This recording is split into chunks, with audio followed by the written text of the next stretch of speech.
Hi guys, welcome to this next video on my channel, and today we are going to be discussing the year of 2025 for WWE Wrestling.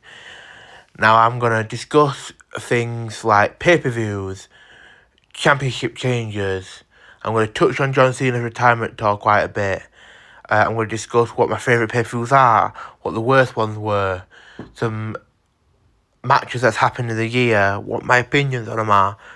And at the end of the video, I'm going to give you my full opinion on who I think should be the male superstar of the year and who should be the female superstar of the year. And with the pay-per-views, I'm going to rank them from 1 to 10.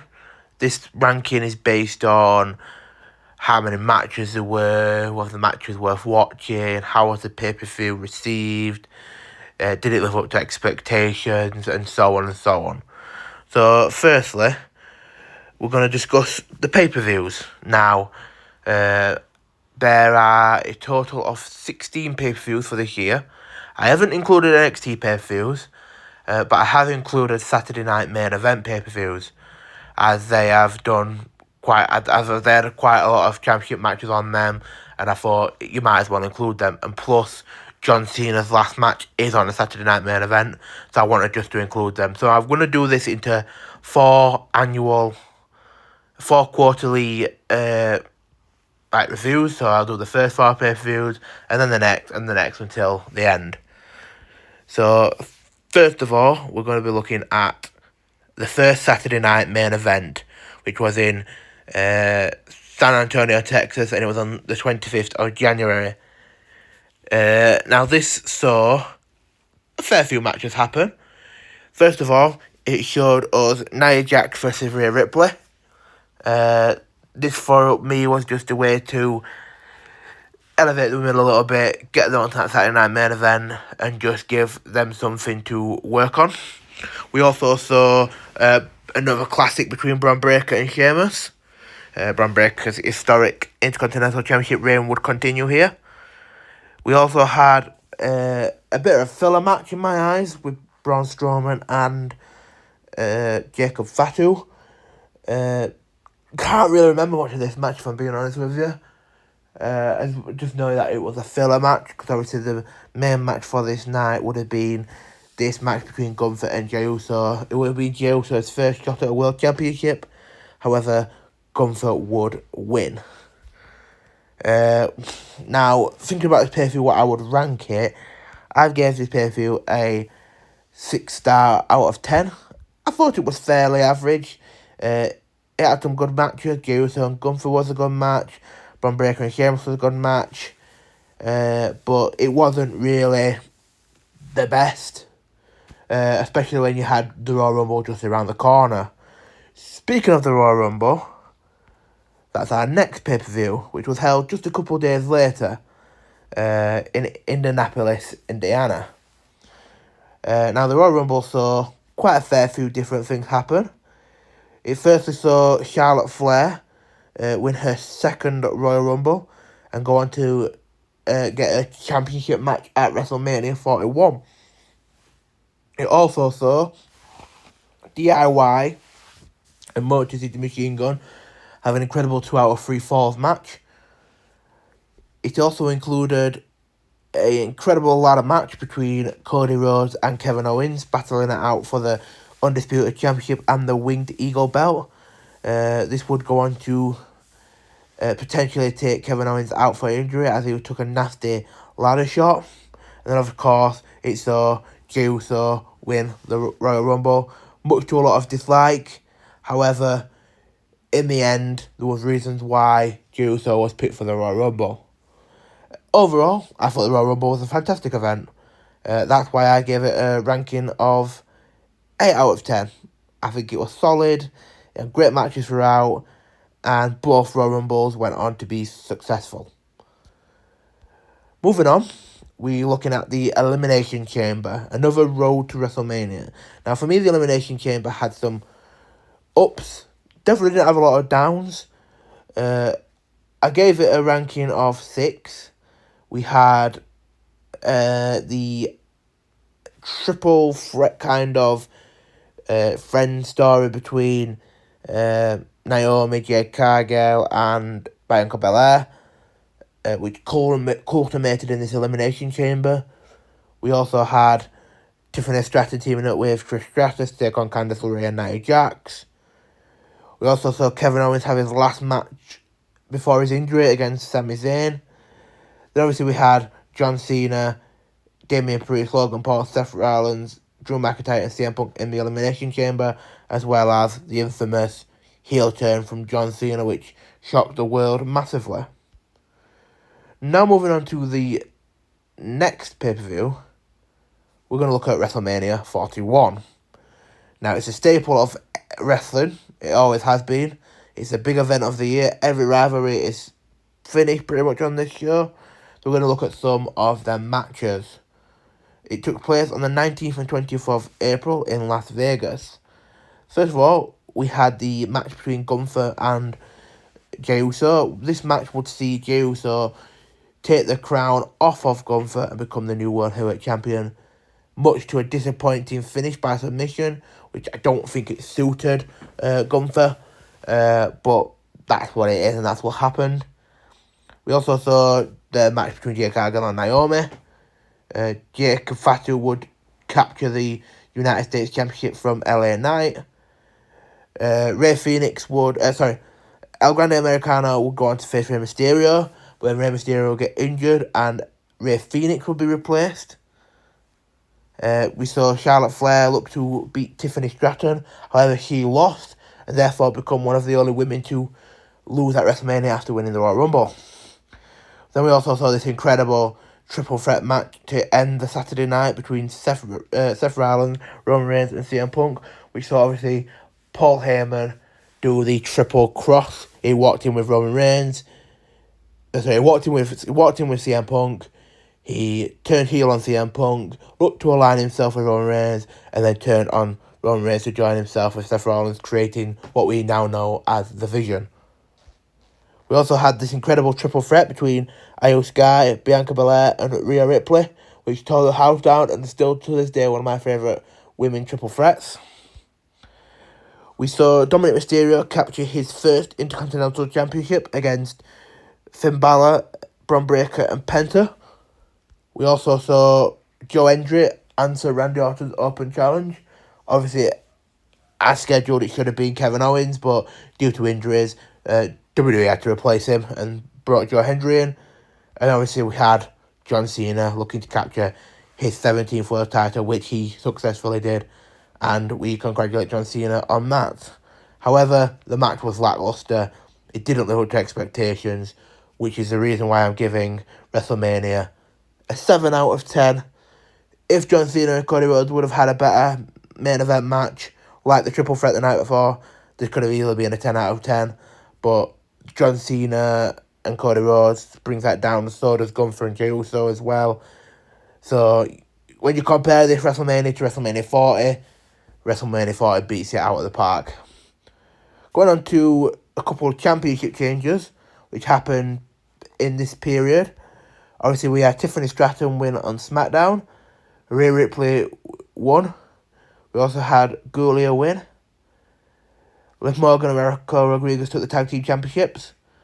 Io Sky won the Women's World Championship. LA Knight had the United States Championship. Street Profits won the World Tag Team Championships. Obviously, Jey Uso won the World title at WrestleMania. Jacob Fatu won the US title at WrestleMania. Dominic Mysterio won the Intercontinental Championship at WrestleMania. Becky Lynch and Lyra Valkyria won the Women's Tag Team Championships at WrestleMania. Obviously, John Cena won his 17th world title. New Day won the World Tag Team Championships the night after WrestleMania. And then obviously, Selena Vega won the Women's US Championship the Friday night after WrestleMania. Now, if we look onto our next quarter of pay-per-views, we can have a look at our next one, which is Backlash, which was held in St. Louis and obviously featured around Randy Orton. So, a couple matches on this card. Obviously, we saw a fatal four-way between Jacob Fatu, Drew McIntyre, Damian Priest and LA Knight for the US Championship, which, if I can remember, was pretty decent. Obviously, we then had Dominic Mysterio take on Penta for the Intercontinental Championship. And then obviously our main event was John Cena versus Randy Orton for the WWE Championship. Now, to me, Backlash wasn't remembered really. It wasn't the greatest pay-per-view. Everything was just focused on this rivalry between John Cena and Randy Orton. Therefore, I gave it a steady 6 out of 10. The matches were decent, but it had nothing to kind of remember apart from John Cena getting one last match with Randy Orton. Going into our next pay-per-view, we're going to look at our second Saturday night main event. This would be a staple throughout the year for Saturday night main events. And this one saw matches including Sami Zayn and CM Punk going against the Vision, Seth Rollins and Braun Breaker. Also saw John Cena take on R-Truth. And it also saw Jey Uso defend the world title against Logan Paul.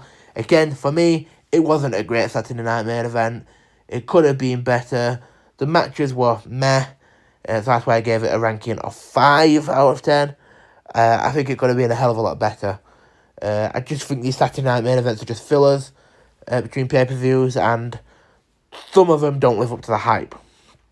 Moving on, we're looking at our next big pay-per-view, Money in the Bank. I gave this a 6 out of 10 rating. We had Rhea Ripley, Naomi, Candice LeRae, Roxanne Perez, Alexa Bliss, and Stephanie Vacar, which saw Naomi win the Money in the Bank. We also saw Lyra Valkyria defend her Intercontinental Championship against Becky Lynch. We saw Seth Rollins, Solo Sikoa, El Grande Americano, Andrade, Penta, and LA Knight fight for the men's Money in the Bank, which saw Seth Rollins become a 2-time Money in the Bank winner. And we also saw John Cena teaming up with Logan Paul to take on Cody Rhodes and Jey Uso. Moving on, we're looking at Night of Champions, which saw John Cena have one final match in Saudi Arabia. Again, I gave this a 6 out of 10. We had Cody Rhodes take on Randy Orton in the King of the Ring finals. We had Sami Zayn take on Karrion Kross. We had Solo Sikoa versus Jacob Fatu for the US Championship, where Solo Sikoa become the new champion. We also had Jade Cargill versus Asuka in the finals of the night of the Women's Queen of the Ring. Of course, we had John Cena take on CM Punk for one last time. I thought the pay-per-view was fairly decent, steady again. The King of Queen of the Ring matches were decent. And of course, the John Cena and CM Punk match was pretty good. Moving on to some championships that changed hands. We had obviously Becky Lynch become the new Intercontinental Champion. Gunther was World Heavyweight Championship for a period of time. Giulia won the US Women's Championship. Solo Sikoa obviously won the United States Championship for the men. Finn Balor and JD McDonough will become world champions. And the Wyatt Six would take the other tag team championships. Moving on to the third quarter of our pay-per-views, we have another Saturday Night main event, but this was all focused around Goldberg. Now, in this one, we had Randy Orton taking on Drew McIntyre. We had Solo Sikoa versus Jimmy Uso. We had LA Knight versus Seth Rollins, and we also had the main event, Gunther defending his World Heavyweight Championship in a retirement match against Goldberg. To me, this was, again, a steady Saturday Night main event. The matches were mid, but obviously the focus was on Gunther and Goldberg. So therefore, I gave this a 5 out of 10. I think that's justifiable. The focus was on that one match. Moving on, we had one of my favourite pay-per-views, SummerSlam. Now this saw Roman Reigns team up with Jimmy Uso, take on Bronson Reed and Braun Breaker. It also saw Tiffany Stratton take on Jade Cargill. It saw Randy Orton team up with Jelly Roll to take on Drew McIntyre and Logan Paul. CM Punk would then capture the World Heavyweight Championship off of Gunther, but then lose it moments after to Seth Rollins, cashing in after a supposedly fake injury. We then saw another amazing triple threat between Rhea Ripley, Io Sky, and Naomi. Becky Lynch would then go on again to face Lyra Valkyria. Dominic Mysterio would face AJ Styles. And then obviously John Cena would lose his championship to Cody Rhodes in their second match, which would alter the rest of the year for John Cena. Overall, I believe this pay-per-view was a fantastic pay-per-view. The matches was there, the atmosphere was there. John Cena and Cody Rhodes had a hell of a lot of match from their WrestleMania 41 match. We got the Seth Rollins fake injury story, and I just think this pay-per-view just deserved everything, and that's why I gave it a 9 out of 10. Could have been a little bit better with some of the matches, but I think it's a solid pay-per-view all around, and that's why I gave it a 9 out of 10. Moving on to the next, we have Clash in Paris. Now, another decent pay-per-view. This saw Roman Reigns go against Bronson Reed. Becky Lynch take on a returning Nikki Bella. Sheamus taking on Rusev, and obviously the main event. We got John Cena versus Logan Paul, and obviously the main event being LA Knight, CM Punk, Jey Uso, and Seth Rollins in a fatal four-way, which I liked about this because you didn't know who was going to win. Was Seth Rollins just a filler, or was CM Punk going to regain the championship, or would LA Knight, who had a high amount of fan base, maybe take that championship? Therefore, again, I gave this pay-per-view a solid 7 out of 10. I thought it was decent, it lived up to expectations, and for Europe fans, this was something we needed. Moving on, we have arguably the worst pay-per-view of the year, WrestlePalooza. It was held in Indianapolis. I gave it a 5 out of 10. You had Lesnar and Cena. Didn't live up to the hype. It was just a squash match. We also had Io Sky versus Stephanie Vacar. Becky Lynch and Seth Rollins teaming up against AJ Lee and CM Punk. And then obviously Drew McIntyre and Cody Rhodes. Nice for Drew McIntyre to get back in that title picture. But overall, it was all about Brock Lesnar. And for some reason, John Cena just got squashed. I know it was John Cena's idea to face Brock Lesnar, but I didn't think it would go down the way it went. Moving on to some championships that got changed hands. Obviously, Naomi become Women's World Champion. CM Punk become World Champion. Seth would cash in. Cody Rhodes would become WWE Champion. Sami Zayn would win the US Championship on a SmackDown. Stephanie Vacar become, obviously, World Champion. AJ Styles and Dragon Lee would become World Tag Team Champions, as well as Ilja Dragunov picking up the US Championship in an open challenge. Moving on to our last quarter of pay-per-views, we start with Crown Jewel. This was held in Australia, and would see Stephanie Vacar and Tiffany Stratton battle out for the Women's Crown Jewel Championship, as well as Cody Rhodes taking on Seth Rollins for the Men's Crown Jewel Championship, and as well as that amazing match between John Cena and AJ Styles, which to this day is still my favourite John Cena match of his retirement run. So therefore I gave this pay-per-view a solid 7 out of 10 again. It just lived up to the expectations. That John Cena and AJ Styles introduction was just the tip on the iceberg, and that was a great pay-per-view. Moving on, we have another Saturday night main event. To me, this wasn't the greatest. Again, I gave it a 5 out of 10. You had Cody Rhodes and Drew McIntyre, a triple threat for the IC title. And obviously Jey Uso and CM Punk battling that out for the vacant World Heavyweight Championship after Seth Rollins suffered a real injury. Again, it was just another filler, really, towards the next pay-per-views, and I think they just need to either make the Saturday night main events more focused around bringing out maybe some NXT stars and stuff, but this wasn't it. Moving on, we had the most recent pay-per-view, War Games. Now, this saw 4 matches. It saw John Cena defending the Intercontinental Championship against Dominic Mysterio, who would eventually lose to a returning Liv Morgan. We saw Stephanie Vacar beat Nikki Bella. We obviously saw 2 women's War Games. We saw the women's, which involved Io Sky, Rhea Ripley, AJ Lee, Charlotte Flair and Alexa Bliss taking on Lash Legend, Nia Jax, Becky Lynch, Asuka and Kairi Sane. The women's match, probably in my opinion, were better than the men's. But I don't think either War Games matches lived up to the expectations. And obviously in the men, you had Jimmy Uso, Jey Uso, CM Punk, Roman Reigns, and Cody Rhodes taking on Drew McIntyre, Bronson Reed, Brock Lesnar, Braun Breaker, and Logan Paul. I just don't think there was any chemistry within the men's at all. And I think it was just, again, focused around Brock Lesnar and Roman Reigns. Therefore, I gave this a 6 out of 10 rating. So, obviously, there is one more pay-per-view I want to discuss. And that is, obviously, John Cena's last match on the Saturday Night Main Event. Reason I haven't gave this a rating is because it's not out yet. Obviously, not all the matches are out. Obviously, we know we're going to get Sol Ruka versus Bayley. We're going to get Obi Femi versus Cody Rhodes. And obviously, we're going to get John Cena versus Gunther in that last time it's now match. So, hopefully, John Cena can have one last decent match.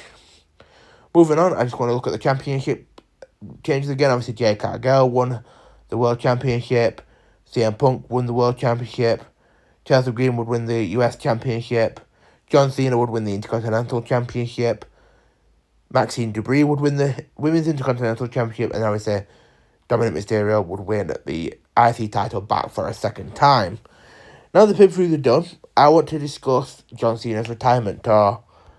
Now, so John Cena announced his retirement tour last year, and in my opinion, he's had a hell of a run.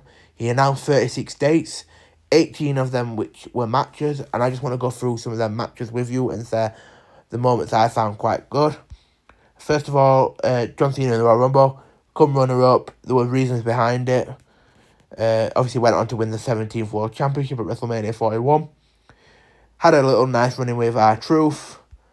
Went over to Saudi Arabia and fought CM Punk. Had that SummerSlam classic with Cody Rhodes. Had a classic again with Logan Paul. A great, phenomenal match with AJ Styles in Perth. Won the Intercontinental Championship on Raw, but then obviously lost it to Dominic Mysterio. And that, in my opinion, is some of John Cena's best moments from his retirement run. Finally, I want to discuss who I believe should be the superstar of the year. Firstly, for the women, I would like none other to agree that Stephanie Sakar should be the women's superstar of the year. She started off the year at NXT. She was North American champion, women's champion, come to the main roster, become women's champion. Then she went on to Crown Jewel to become the women's Crown Jewel champion.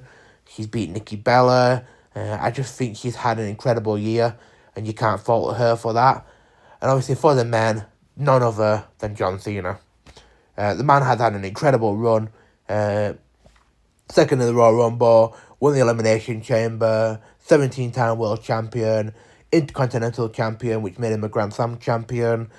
Obviously main event at SummerSlam, main event at WrestleMania, having a pay-per-view around him, and I believe John Cena and Stephanie McMahon both deserve them spots. That being said, I've been Josh, and I hope you've enjoyed my 2025 review of wrestling. And that's all from me. Goodbye.